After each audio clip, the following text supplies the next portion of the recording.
ഈ നജീം ശരിക്കും പറഞ്ഞാൽ ഈ നമ്മളിപ്പോൾ സിനിമ ഇറങ്ങിയല്ലോ ആടുജീവിതം. ഈ ആടുജീവിതം എന്ന് പറയുന്നത് നമ്മൾ ഇപ്പം പി കെ അനിൽകുമാർ പറഞ്ഞ പോലെ അത്രമാത്രം സ്ട്രഗിൾ ചെയ്യുന്ന ഒരു സംഭവമാണോ ശരിക്കും? ഈ മരുഭൂമിയിലെ ചൂടറിയണം, അതിന് തണുപ്പറിയണം. ചൂടും തണുപ്പും നമ്മളെ കേരളത്തിൽ ജീവിക്കുന്ന ഒരാൾക്ക് സഹിക്കാൻ വെക്കാത്തതാണ്. ഈ ഏകാന്തം എടുക്കാൻ വേണ്ടി ഞാൻ പലപ്പോഴും ഒറ്റയ്ക്ക് സംസാരിക്കും, ഒറ്റയ്ക്ക് പാട്ട് പാടും, ഒറ്റയ്ക്ക് സംസാരിക്കും. ഈ ഒറ്റയ്ക്ക് ഞാൻ ചോദ്യങ്ങളും ഉത്തരവും ഞാൻ സ്വയം പറയും. ആ മരുഭൂമിയിൽ ഞാൻ 1 ദിവസം കഴിഞ്ഞപ്പം ഒരു മരം പോലും ഇല്ലാത്ത ഒരു തുറന്ന ആ ഒരു ഏരിയ താമസിച്ചിട്ട് ഇവിടെ വന്നിറങ്ങുന്ന എനിക്ക് വലിയൊരു കാടിനകത്തോട്ട് വന്നിറങ്ങുന്ന ഒരു കഴിയുകയാണ്.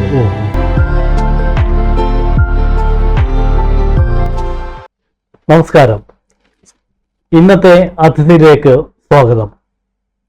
ഒരു കാലത്ത് ഈ ഗൾഫ് ജീവിതം, പ്രത്യേകിച്ചും ഈ പ്രവാസി മലയാളി എന്ന് പറയുന്നത് ഒരു അഭിമാന ഘടകമായിരുന്നു ഒരു കാലത്ത്. അത് നമ്മൾ പേർഷ്യയിൽ പോകുന്നു എന്നൊക്കെയാണ് നമ്മൾ പറഞ്ഞു കേട്ടിട്ടുള്ളത്.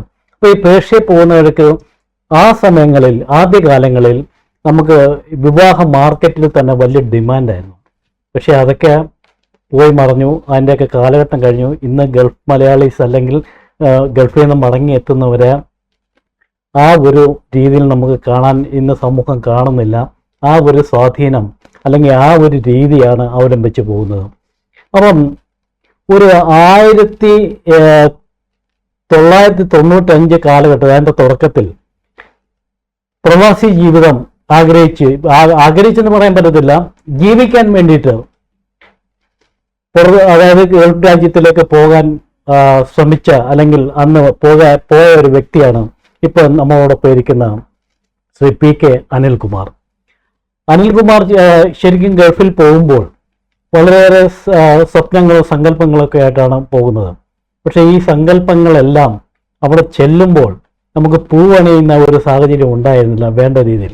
പുള്ളി ഉദ്ദേശിച്ച ജോലിയോ അദ്ദേഹം ഉദ്ദേശിച്ച ഒരു രീതിയിൽ എത്താനോ കഴിഞ്ഞിട്ടില്ല. അപ്പം ഇദ്ദേഹത്തിൻ്റെ അനുഭവം, ഇദ്ദേഹം ഏതാണ്ട് 800 ദിവസത്തിലധികം അവിടെ നിന്നിട്ട് മടങ്ങി, വളരെ ദയനീയമായ ഒരു അവസ്ഥയിൽ മടങ്ങി എത്തുന്ന ഒരു ജീവിതമാണ്. അത് അവിടുത്തെ പ്രൊഫഷനായിട്ട് കിട്ടിയിരുന്നത് ഒരു ആട് ജീവിതമായിട്ട്, നമ്മൾ ഈ ആടിനെ മേയ്ക്കുന്ന അങ്ങനെയുള്ള ഒരു ജീവിതമായിരുന്നു. അപ്പോൾ അതിനെപ്പറ്റി ഇന്ന് നമ്മൾ കുറേ കാര്യങ്ങൾ സംസാരിക്കുന്നുണ്ട്. അദ്ദേഹം പോയ സാഹചര്യങ്ങൾ, ഇതെല്ലാം ഇന്ന് നമ്മളെ പ്രേക്ഷകർക്കൊപ്പം പങ്കുവെക്കുകയാണ്. അദ്ദേഹത്തിനെ ഈ പരിപാടിയിലേക്ക് ഹാർദമായി സ്വാഗതം ചെയ്യുന്നു. ശരിക്കും ഈ അനുഭവങ്ങൾ എഴുതി, അതായത് കോർത്തിണക്കിക്കൊണ്ട് ബിന്നി UM എന്ന് പറയുന്ന ഒരു എഴുത്തുകാരൻ ഈ അനുഭവങ്ങളെ ഒരു ബുക്കാക്കിയിട്ടുണ്ട്, 20 അധ്യായങ്ങളായിട്ട്.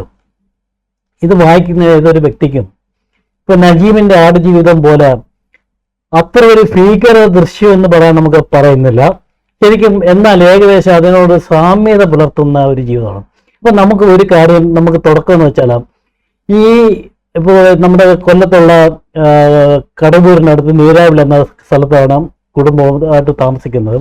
അപ്പം ആ ഒരു സാഹചര്യത്തിൽ അന്ന് ആ കാലഘട്ടത്തിൽ ഈ ഗൾഫിൽ പോകാനുണ്ടായ ഈ തൊഴിലിന് വേണ്ടിയിട്ടുള്ള ഒരു പ്രചോദനം ആയിരുന്നോ, അതോ അല്ലെങ്കിൽ ആ ഗൾഫ് എന്ന സ്വപ്നം അവിടെ എത്താൻ വേണ്ടിയിട്ടുള്ള ഒരു ഇതായിരുന്നു? എന്തായിരുന്നു എൻ്റെ ഒരു ഇൻസ്പിറേഷൻ? ഞാൻ പ്രീ ഡിഗ്രി പഠനം കഴിഞ്ഞ് നിൽക്കുന്ന സമയത്താണ്. ആ സമയത്ത് ഞാൻ പ്രീ ഡിഗ്രി ഫെയിൽഡാണ്. അത് കഴിഞ്ഞ് ഞാൻ അത്യാവശ്യം രാഷ്ട്രീയ പ്രവർത്തനമൊക്കെ ആയിട്ട് നിൽക്കുന്ന ആടും, രാഷ്ട്രീയ പ്രവർത്തനവും പ്രവർത്തനവും ഒക്കെ ആയിട്ട് മാത്രം. അന്നും ആടുണ്ട്? ആടുണ്ടോ? അല്ല, നാട്ടിൽ നിൽക്കുന്ന സമയത്ത് ആടിനെ വളർത്തുമ്പോൾ അതൊന്നും ഇല്ലല്ലോ, ഒന്നുമില്ലല്ലോ. ശരി. ആ നിൽക്കുന്ന സമയത്താണ് എൻ്റെ പെങ്ങളുടെ വിവാഹം കഴിയുന്നത്. പെങ്ങളുടെ വിവാഹം കഴിയുമ്പോൾ ഉണ്ടായ ഒരു സാമ്പത്തിക ബാധ്യതയുണ്ട് വീട്ടുകാർക്ക്. ശരി. അപ്പൊ ഞാൻ അത്യാവശ്യം രാഷ്ട്രീയ പ്രവർത്തനമായിട്ട്, നമുക്ക് സാമ്പത്തിക നേട്ടങ്ങളൊന്നും അല്ലല്ലോ രാഷ്ട്രീയ പ്രവർത്തനം പറയുന്നത്. അപ്പം ആ നിൽക്കുന്ന സമയത്ത് അങ്ങനെ സാമ്പത്തിക ബാധ്യത വന്നപ്പോൾ നിരന്തരം, ഞാൻ മൂത്ത മോനാണ്. ശരി. അപ്പൊ വീട്ടിലെ അച്ഛൻ്റെ അമ്മയുടെ ബുദ്ധിമുട്ട് മനസ്സിലാക്കിയപ്പം അപ്പോൾ ഗൾഫിൽ പോകണം, പോയിട്ട് എന്തെങ്കിലും ജോലി, കടങ്ങൾ തീർക്കണം, എനിക്ക് ഒന്ന് രക്ഷപ്പെടണം എന്നൊക്കെയുള്ള ഒരു ധാരണയിലാണ് ഇങ്ങനെയാണ് ഈ ഒരു വിസ ഒപ്പിച്ച് പോകുന്നത്. അവിടുന്ന് നമ്മൾ ചെന്ന് മരുഭൂമിയിൽ പെട്ടുപോയാണ് ചെയ്യുന്നത്. നമുക്ക് ഇവിടുന്ന് ചിന്തിക്കാൻ പോലും ഒക്കാത്തൊരു സാഹചര്യമാണ്. അവിടെ എന്താണ് അവിടുത്തെ മരുഭൂമിയിലെ ജീവിതം എന്താണെന്നൊന്നും നമുക്ക് നാട്ടിലേക്ക് ഒരു ധാരണയില്ല. ഇല്ല. അതെ. എന്നൊക്കെ സത്യത്തിൽ നമുക്ക് മരുഭൂമിയെ കുറിച്ച് അന്നത്തെ ഒരു ധാരണ എന്തോ കുറെ മണ്ണ് എന്നൊക്കെ ഉള്ളു. പക്ഷെ മരുഭൂമിയാണെന്നോ അവിടെയാണോ ജോലി എന്നൊന്നും അറിയില്ല. പക്ഷെ അവിടുന്ന് അവിടെ ചെന്ന് പെട്ടുപോയി. ഈ 800 ദിവസങ്ങളോളം അവിടെ കഴിയേണ്ടി വന്നതിൽ ഈ പറയുന്ന നമ്മളെ നജീബിന്റെയും ഇതുകൊണ്ട് കമ്പാരിസൺ ഒന്നുമില്ല. പക്ഷെ ഞാൻ അനുഭവിച്ചത് ഞാൻ അവിടെ മരുഭൂമിയുടെ നടുക്കായിരുന്നു. നടുക്ക് ഒരു 19 കിലോമീറ്റർ ഉള്ളിലാണ്. ഒറ്റയ്ക്കായിരുന്നു. 22 വയസ്സേ ഉള്ളൂ. ചെറുപ്പമാണ്. ആ വയസ്സിൽ ഞാൻ ഒറ്റപ്പെട്ട് വേറൊരു മനുഷ്യനെ പോലും കാണാതെ മരുഭൂമിയുടെ നടുക്കൊരു ടെന്റിനകത്ത് ഇങ്ങനെ 2-2.5 വർഷം ആടുമായിട്ട് കഴിയേണ്ടി വരുന്ന അവസ്ഥ. അതൊരു സത്യം പറഞ്ഞ ഒരു മെന്റൽ ഡിപ്രഷൻ ഉണ്ടാക്കുന്ന ഒരു അവസ്ഥയാണ്. നമുക്ക് ഏകാന്തതയാണ് ഏറ്റവും പ്രശ്നം. എനിക്ക് നജീബ് അനുഭവിച്ച കഷ്ടപ്പാടിനെ ആയിട്ടുള്ളതാണ് ഞാൻ അനുഭവിച്ചത്. ഈ കടുത്ത ഏകാന്തതയായിരുന്നു എന്റെ വിഷയം. ശരി. ആ പ്രായത്തിലേക്ക് ചെല്ലുന്നപ്പെടുകയും ഈ കടുത്ത ഒരു മനുഷ്യനെ പോലും കാണാവത്തില്ല. വെറുതെ 500 ആട് മാത്രം മരുഭൂമി. നമ്മൾ ഏതെങ്കിലും ഒരു കുന്നിൽ അത് കുറച്ച് ഈ ബുക്കിനകത്ത് പറയുന്നുണ്ട്. അതിനകത്ത് കുറെ അത് നടത്തിച്ചുകൊണ്ട് പോകുന്ന പിന്നെ അറബിയും കുടുംബവും ഇതെല്ലാം പറയുന്നത്. നാട്ടിൽ നിൽക്കുമ്പോൾ രാഷ്ട്രീയ പ്രവർത്തനം, സാംസ്കാരിക പ്രവർത്തനം, കൂട്ടുകാര്, വീട്ടുകാര്, അങ്ങനെ വലിയ ഒരു സമൂഹത്തിൽ നിന്ന് പെട്ടെന്ന് ഒരു ദിവസം ഒറ്റപ്പെട്ട് മാറുകയാണ്. പോകുമ്പോൾ പിറ്റേന്ന് നമ്മള് മരുഭൂമിയിലെ അടുക്ക് ഒറ്റപ്പെടുകയാണ്. പക്ഷെ അത് അതിജീവിക്കാൻ ആദ്യം വളരെ ബുദ്ധിമുട്ടായിരുന്നു. പക്ഷെ ഞാൻ അതിജീവിച്ചു എന്നുള്ളതാണ് എനിക്ക് എൻ്റെ ഒരു. അതായത് ശരിക്കും അവിടെ ചെന്നിട്ട് ആ ഒരു ഏകാന്തത പിന്നെ അങ്ങ് അതിജീവിക്കുക എന്നുള്ളത് ശരിക്കും നമ്മുടെ ഒരു ജീവിതചര്യയായി മാറി. ഏകാന്തത ഇഷ്ടപ്പെടുന്ന ഒരു നമ്മൾ വെറുക്കുന്നതോടൊപ്പം തന്നെ ചില ഒരു സമയത്ത് നമ്മൾ വല്ലാതെ ഇഷ്ടപ്പെടുകയും ചെയ്യും. ശരി. എനിക്ക് ആദ്യത്തെ ഒരു വർഷത്തോളം എനിക്ക് സഹിക്കാൻ ഒക്കാത്ത അവസ്ഥയായിരുന്നു. ഒന്നും സഹിക്കാൻ പറ്റില്ല. പക്ഷെ പിന്നീട് ഇത് താരതമ്യം നമ്മളായിട്ട് പൊരുത്തപ്പെടുകയും ഒരുപക്ഷെ എനിക്ക് അതിനകത്ത് വലിയ അവസാനം അത് വലിയ ഇഷ്ടമായി മാറുകയും ചെയ്തിട്ടുണ്ട്. പിന്നീട് നമുക്ക് ആളെ കാണണമെന്നോ അല്ലെങ്കിൽ ഇതാണ് ഏറ്റവും സുഖമുള്ള ജീവിതം എന്ന് തോന്നിയിട്ടുണ്ട്. അല്ല, ശരിക്കും നമ്മൾ അകപ്പെട്ട ഒരു പ്രതിനിധിയായി കഴിഞ്ഞാൽ പിന്നെ കരകയറുക എന്നുള്ളത് പിന്നെ അത് അനുഭവിക്കുക എന്നുള്ളതാണല്ലോ. അത് ഞാൻ എനിക്ക് അവിടെ ചെന്നപ്പെട്ട് ഇതാണ് ജോലി എന്ന് പറഞ്ഞ ശേഷം എനിക്ക് നിൽക്കാൻ ഒരു ഒക്കില്ലായിരുന്നു. മനസ്സുകൊണ്ട് ഒക്കത്തില്ല. നമുക്ക് അവിടുത്തെ ഭൂപ്രകൃതിയായിട്ട് നമുക്ക് ചേരില്ല. നമ്മൾ നാട്ടിൽ ചേർന്ന് ജീവിച്ച ജീവിതമൊന്നും അല്ലല്ലോ അവിടെ. മരുഭൂമി, വെള്ളമൊന്നുമില്ല, ഒരു ആളുമില്ല, മരങ്ങളൊന്നുമില്ല, ഈ കറണ്ട് വെട്ടവും വിളിച്ചൊന്നുമില്ല. മരുഭൂമിക്ക് ലൈറ്റും ഒന്നും ഇല്ലല്ലോ. ഇപ്പോഴത്തെ ഷാമിയാന പന്തലുണ്ടല്ലോ, അതിന്റെ ഒരു പന്തൽ, പഴയ ഒരു കീറിയ പന്തലിനകത്ത് ഒരു കൂടാരമുണ്ട്. ഈ കൂടാരത്തിനകത്ത് ഒരു ഇരുമ്പ് കട്ടിലുണ്ട്, താഴെ മണ്ണ്. അതിനകത്ത് കുറെ സാധനങ്ങളൊക്കെ നമ്മൾ ഒറ്റയ്ക്ക് കിടക്കുക. ചുറ്റും ആട്, 500 ആടുണ്ടാവും. ശരി. ഈ എന്റെ അറബി എന്ന് പറയുന്ന അവിടുത്തെ ഏറ്റവും പാവപ്പെട്ട വ്യക്തിയായിരുന്നു. സൗദിയിലെ തന്നെ ഏറ്റവും പാവപ്പെട്ട. സർക്കാരിലുടനീളം അദ്ദേഹത്തെ കുറ്റപ്പെടുത്തി അങ്ങനെ പറയുന്നില്ല. ഇല്ല, അദ്ദേഹം നല്ല മനുഷ്യനാണ്. അദ്ദേഹത്തിന്റെ കുടുംബം ആ രീതിയിലാണെന്ന് എനിക്ക് അറബിയുടെ ഭാഗത്തുനിന്നോ അല്ലെങ്കിൽ അങ്ങനെ ഒരു ഈ നജീബ് അനുഭവിച്ചുള്ള പ്രശ്നങ്ങൾ. പക്ഷെ എന്നെ സംബന്ധിച്ചോളം ഈ ആടുമായിട്ട് പൊരുത്തപ്പെടാൻ നോക്കില്ല, ഈ മരുഭൂമിയായിട്ട് പൊരുത്തപ്പെടാൻ നോക്കില്ല, ഈ ഏകാന്തമായിട്ട് പൊരുത്തപ്പെടാൻ നോക്കില്ല. പക്ഷെ പിടിച്ചിരുന്നേ പറ്റും. കാരണം ഞാൻ ഇവിടുന്ന് പോകുമ്പം സാമ്പത്തികമായ ബാധ്യതയുണ്ട്. കുടുംബത്തിന് ഈ കല്യാണത്തിന്റെ ഉണ്ടായ ബാധ്യത അച്ഛനും അമ്മയ്ക്കുണ്ട്. ഞാൻ പോകുന്ന ചെലവ്, അതിന്റെ ഒരു സാമ്പത്തിക ബാധ്യതയുണ്ട്. പിന്നെ അവിടെ ചെന്നിട്ട് പെട്ടെന്ന് തിരിച്ചു വരണമെന്നുണ്ടെങ്കിൽ ഇങ്ങോട്ട് ഫ്ലൈറ്റ് ടിക്കറ്റിന്റെ ചാർജ് ഞാൻ വഹിക്കണം. പിന്നെ അറബിക്ക് എന്റെ അക്കൗണ്ട് എടുക്കുക, എനിക്ക് വിസ തന്നതിന്റെ ഒരു എമൗണ്ട് ഉണ്ട്, അത് അറബിക്ക് ചിലവാക്കുന്നതാണ്. ആ പൈസ ഞാൻ കൊടുക്കേണ്ടി വരും. ഇത് രണ്ടിനും നമ്മുടെ എന്റെ 5 പൈസ ഇല്ല. ഇല്ലാത്ത അവസ്ഥയിൽ എനിക്ക് ജോലി ചെയ്യാനും തുടരാനും വയ്യാത്ത അവസ്ഥയിൽ അറബി നല്ല മനുഷ്യനാണ്. അദ്ദേഹം പറഞ്ഞത് ഒരു 3 മാസം ജോലി ചെയ്യുക, 3 മാസം ആത്മഹത്യ, അത് കഴിഞ്ഞ് ആ പൈസക്ക് തിരിച്ച് കയറ്റിവിടാം എന്നാണ്. ശരി, ഓക്കെ. അപ്പൊ പുള്ളിക്ക് തന്നെ അറിയാം, അറബിക്ക് തന്നെ അറിയാം നമുക്ക് ഇതൊരു താല്പര്യമുള്ള ജോലി അല്ല. ഞാൻ ചെല്ലുമ്പോഴും ഇപ്പം രാത്രി ഒറ്റപ്പെട്ട് ഞാൻ കഴിയുമ്പോൾ ഞാൻ പിറ്റേന്ന് അറബി വരുമ്പോഴൊക്കെ ഞാൻ വല്ലാതെ ആവട്ടെ കരയുന്നുണ്ട്. ഈ ഒറ്റയ്ക്ക് കിടക്കുന്ന വെട്ടവും 22 വയസ്സേ ഉള്ളൂ. അപ്പൊ അതൊക്കെ കണ്ടപ്പോൾ പുള്ളിക്ക് മനസ്സിലായത് എന്നെ കൊണ്ട് നടക്കുന്ന കാര്യമല്ലത്. എങ്കിലും അവർക്ക് നഷ്ടപ്പെടാനും വയ്യ. അവരുടെ പൈസ എന്നെ തിരിച്ചു കയറ്റാവത്തില്ലല്ലോ. അപ്പൊ അതിനൊരു മാർഗം എന്താണെന്ന് വെച്ചാൽ അവർ പറഞ്ഞത് 3 മാസം ജോലി ചെയ്യുക, ആ പൈസക്ക് അതിന്റെ ആ ശമ്പളത്തിന്റെ പൈസക്ക് തിരിച്ചു കയറ്റിവിടാം. അപ്പൊ പിന്നെ ഞാനത് രണ്ടും കൽപ്പിച്ച് അത് തീരുമാനിക്കുക. 3 മാസം എങ്ങനെയും എന്നുള്ള ഒരു തീരുമാനത്തിലാണ് ഇത് പിടിച്ച് നിൽക്കുന്നത് അവിടെ. അപ്പോൾ ഇതിനിടയ്ക്ക് ഞാനിത് വായിച്ചപ്പോഴാണ് ഇതിനകത്ത് നമുക്കതിൽ ഒന്ന് രണ്ട് കഥാപാത്രങ്ങൾ, ഒന്ന് ഒരു മുടിവെട്ടുകാരൻ, ഒരു ബാർബർ, നമ്മളെ ഒരു മലയാളി എന്നുള്ള നിലയിൽ. പിന്നെ അങ്ങനെ ഇരിക്കുമ്പം ഗൾഫിൽ ഈ ഒരു ഏകാന്തമായ തടവ് ഇങ്ങനെ അനുഭവിച്ചിങ്ങനെ വരുമ്പോൾ, ശരിക്കും ഒരു തടവായിരുന്നു, തടവ് അനുഭവിച്ച് വരുമ്പോൾ ഒരു സുപ്രഭാതത്തിൽ അമ്മയുടെ ഒരു കത്ത് വരുന്നു നാട്ടിൽ നിന്ന്. അത് ഭയങ്കര എക്സാജറേഷൻ, ഭയങ്കരമായിട്ട് ഫീൽ ചെയ്തവര് അതെങ്ങനെയാണ് ശരിക്കും അതിന്റെ അവസ്ഥയെന്ന് ഞാൻ ഈ പലപ്പോഴും കൂട്ടുകാരെടുത്ത് പറയുമ്പോഴൊക്കെ ഞാൻ പറയുന്ന ഒരു വാദമുണ്ട്, ഒരു തുറന്ന ജയിലാണെന്ന് പറയാൻ. ശരി, ഞാൻ കിടക്കുന്ന ഒരു തുറന്ന ജയിലാണ്. ശരി ശരി.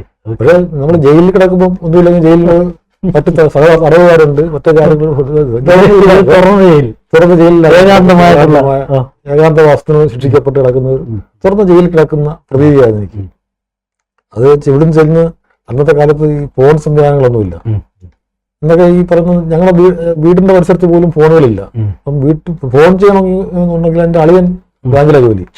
അളിയൻ ബാങ്കിലുള്ള സമയത്ത് നമ്മള് ടൗണിൽ വന്നിട്ട് കോയിൻ ബോക്സിനകത്ത് കോയിൻ ഇട്ട് അവിടുന്ന് വിളിക്കുന്നൊക്കെ പറഞ്ഞു. ഞാൻ ഇവരോടാണ് ചെയ്തിട്ട് അറിയത്തില്ല. എനിക്ക് ഗൾഫ് അന്യമാണ്. ഞാൻ അവിടെ ചെന്ന് മരുഭൂമി ചെന്ന് പെട്ടു തിരിച്ചു കയറി പോയിരുന്നു അല്ല, എനിക്ക് സൗദി ഒന്നും അറിയത്തില്ല, ഒരു കാര്യം അറിയത്തില്ല. അപ്പം അങ്ങനെ ഈ എഴുത്ത് വരുന്നത് വെച്ചാൽ എന്റെ അറബിയുടെ വീട്ടിലാണ്. അപ്പൊ എനിക്കൊരു അഡ്രസ് ഉണ്ട്, അറബി അഡ്രസ് ആണ് ഉള്ളത്. അപ്പൊ അറബിയുടെ വീട്ടിലാണ് ഈ എഴുത്ത് വരുന്നത്. അറബി ഈ 10 ദിവസം കൂടുമ്പോഴാണ് വരുന്നത്. വരും, ആടിനുള്ള ആഹാരം കൊണ്ട് എനിക്കുള്ള ആഹാരം കൊണ്ട് വരും, പോകും. അപ്പൊ ഈ വരുന്ന എനിക്ക് 3 മാസം കഴിഞ്ഞപ്പോഴാണ് ഒരിക്കൽ അറബി വന്നപ്പോഴാണ് ഈ ആഹാര സാധനം തന്നതിന്റെ കൂട്ടത്തിലാണ് ഈ എഴുത്ത് വരുന്നത്. അപ്പൊ നമ്മൾ ഈ വീട്ടിലെ ചിന്തകളും നാട്ടിലൊക്കെ അമ്മയുടെ കാര്യങ്ങളും എല്ലാം ഈ ആദ്യകാലങ്ങളിലൊക്കെ നമ്മൾ ഈ കരഞ്ഞു ഒറ്റയ്ക്ക് കയറുന്ന കാര്യമാണ്. കുറച്ച് കരയുമ്പോൾ നമ്മൾ മടുക്കും. ഇന്ന് നമ്മൾ നമ്മൾ പിടിച്ചിരിക്കേണ്ട ആളാണ്. നമ്മൾ സ്വന്തമായിട്ട് ആത്മവിശ്വാസം ഉണ്ടാക്കിയെടുക്കും. അതിനകത്ത് നമ്മൾ പിന്നെ വീണ്ടും അങ്ങനെ നിൽക്കുന്ന സമയത്ത് വീട്ടിൽ നമ്മൾ വീട്ടിനെ കുറിച്ച് മറക്കാനാണ് ശ്രമിക്കുന്നത്. കൂടുതൽ ഓർക്കുമ്പോൾ വിഷമം ഉണ്ടാവും എന്നുള്ളതുകൊണ്ട് അത്തരം ഓർമ്മകൾ നമുക്ക് മുന്നോട്ട് കൊണ്ടുപോകാൻ പറ്റുന്നില്ല. നമ്മൾ മറക്കാൻ ശ്രമിക്കുന്നിടയ്ക്കാണ് എഴുത്ത് വരുന്നത്. എഴുത്ത് കൈ കിട്ടുമ്പോൾ വൈകാരികമായിട്ട് സ്വന്തം അമ്മയുടെ ആണ്. അതൊക്കെ കത്ത് അവസാനം അതൊക്കെ കീറിക്കളയേണ്ട ഒരു സാഹചര്യം വന്നല്ലോ. ഈ അമ്മയുടെ കത്തെന്ന് പറഞ്ഞാൽ അത് ആദ്യമേ തന്നെ ഞാനൊരു 1-2 ആഴ്ച വായിക്കും, കരയും, വായിക്കും. ഇരിക്കുന്നതോട് എനിക്ക് വലിയ അസ്വസ്ഥത തോന്നിയിട്ടുണ്ട്. അങ്ങനെ അവസാനം ഞാനിത് അത് കത്തി കളഞ്ഞു. അവസാനം എനിക്ക് 1-2 സുഹൃത്തുക്കളുടെ അടുത്ത് വരുമായിരുന്നു. അപ്പൊ അതൊക്കെ ഞാനിങ്ങനെ കൂട്ടി വെച്ചിരുന്നു. പിന്നെ ഞാൻ അന്ന് ഡയറി ഉണ്ടായിരുന്നു. ഞാൻ കൊണ്ടുവന്ന ഈ ഡയറി എഴുതുന്ന ശീലം ഉണ്ടായിരുന്നു. ഈ ഓരോ ദിവസവും എണീക്കുക, ഡയറിയിൽ അന്നത്തെ ഡേറ്റ് വെട്ടിക്കളയുക. അങ്ങനെയാണ് ഈ ദിവസങ്ങൾ തീരുന്നത്. നമുക്ക് അവസാനം ഞാനിത് ഈ വരുന്ന സമയത്ത് ഞാനിത് മൊത്തത്തിൽ എടുത്ത് കത്തിച്ചു അവിടെ പോകുന്നത്. കാരണം വേറെ ഒന്നുമല്ല, എന്റെ ഈ നരക ജീവിതത്തിന്റെ ഓർമ്മ ഇവിടെ തീരട്ടെ. ഇതിനെ കുറിച്ച് ഒന്നും ഞാൻ ആലോചിക്കണ്ട. ഞാൻ സത്യമായി നാട്ടിൽ വന്നിട്ട് ആരോടും പറയണമെന്ന് എനിക്ക് താല്പര്യമില്ലായിരുന്നു ഇത്തരം കാര്യം.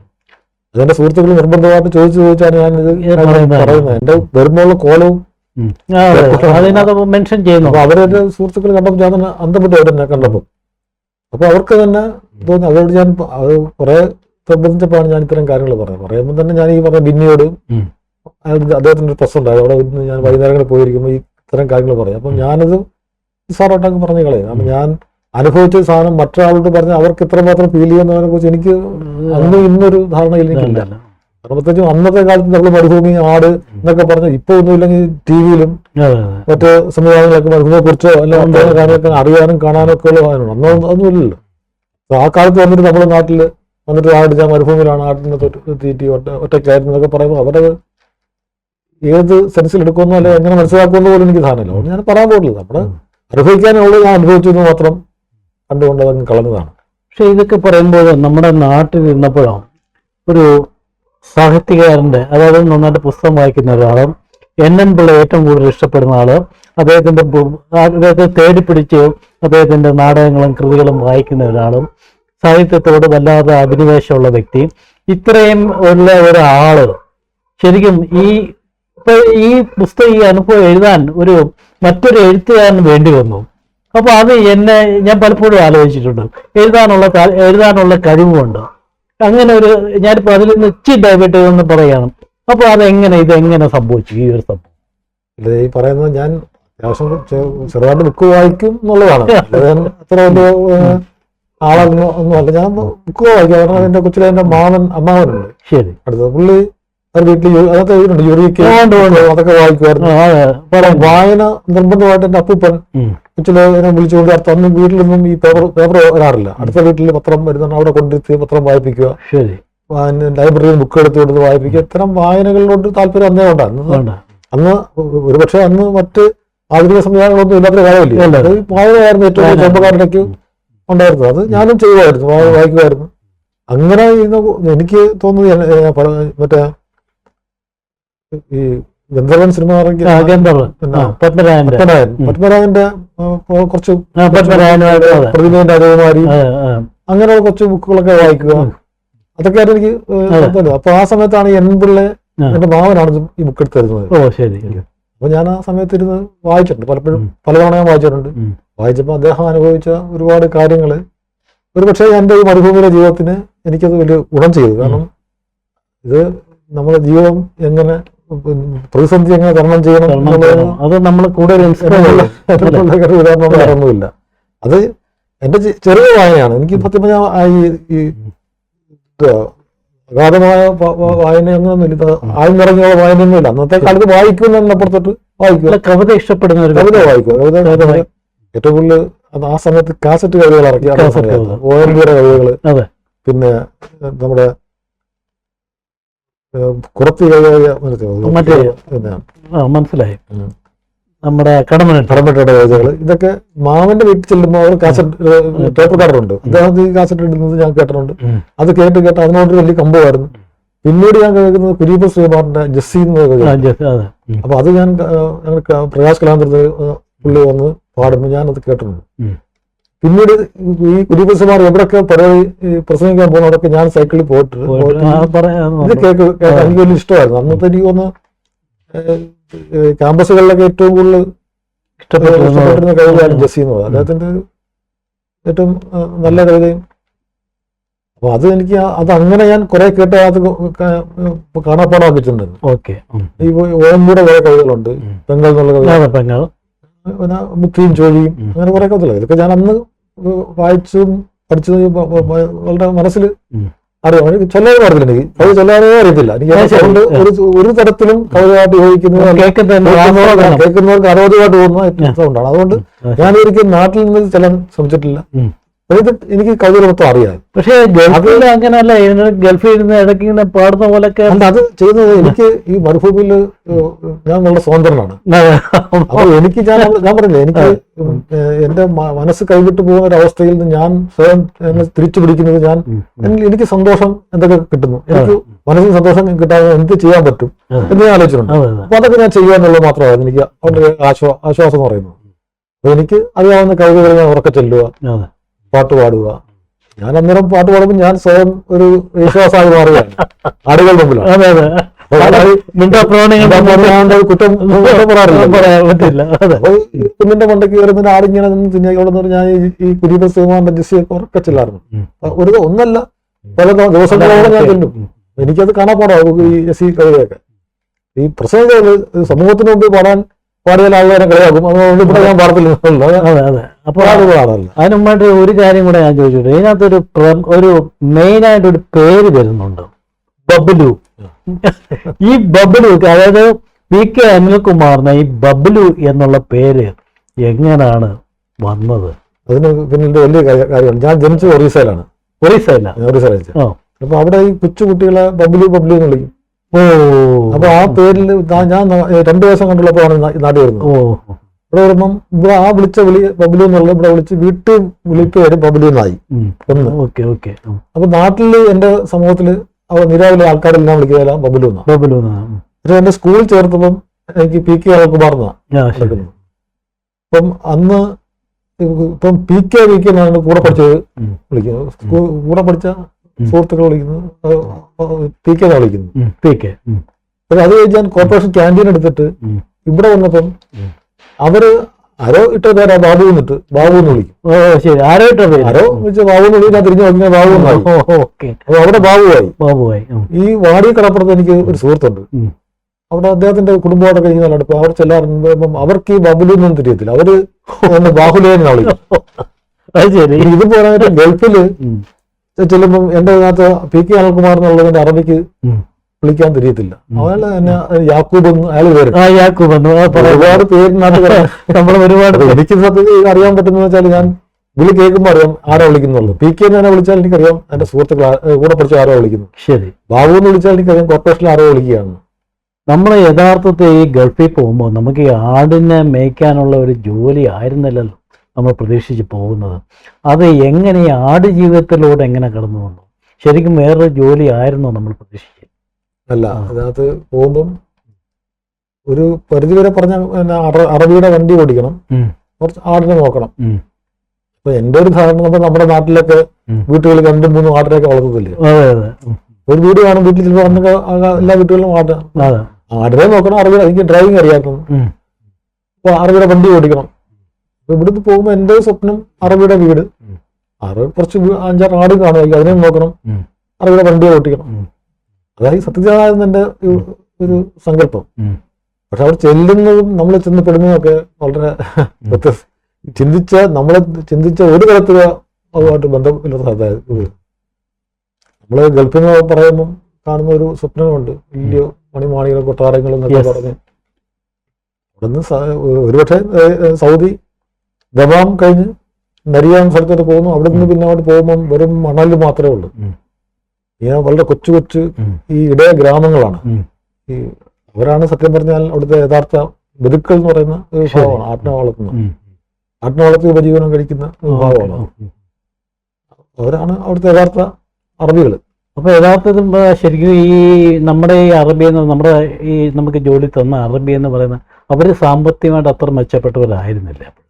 അല്ല, അത് അദ്ദേഹത്തിന് 7 പെൺമക്കളും ഒരു ആൺകുട്ടിയും ഉള്ളായിരുന്നു. ശരി. അദ്ദേഹത്തിന് ഒരു കാലിന് വൈകല്യമുള്ള വിഷയമാണ്, ഒരു കണ്ണിനും കുഴപ്പമുള്ളതാണ്. അപ്പോൾ സർക്കാർ എല്ലാ മാസവും അയാൾക്ക് ഒരു 4000 റിയാൽ വെച്ച് കൊടുക്കുന്നു.